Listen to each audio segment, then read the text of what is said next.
Mladi iz največjega mesta v Zasavju so spoznavali deželo kralja Matjaža, prav zato je bil mož z dolgo brado osrednji lik ustvarjalnih delavnic. Hej, kralj Zaspanec, pokaži svoj meč. Tam je na steni.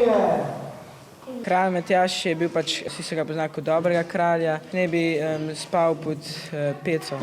Zbudil ne bi se takrat, ker ne bi se res po sveti slabu godil in kot kaže se še ne tuk slabu.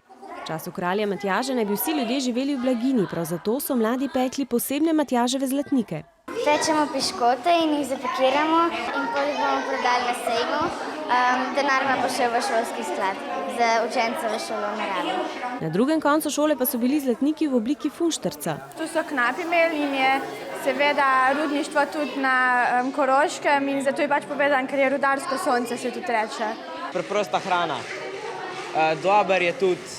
Največja reka Koroške je Drava in nekdaj so po njej splavi prevažali les.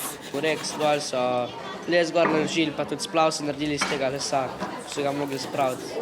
In ker v času kralja Matjaža še ni bilo elektrike, so mladi izdelovali sveče in svečnike. Tukaj je vosek, čebelji vosek in najprej smo glino prevalali, pa smo pa tukaj okulnarili in pa bomo to posušili in pa bo nekak svečnik hratil. To dediščino ohranjamo za naše naslednike, da bojo vedeli, kako smo mi včasih živeli. Ker se lahko iz preteklosti tudi marsikaj naučimo za prihodnost.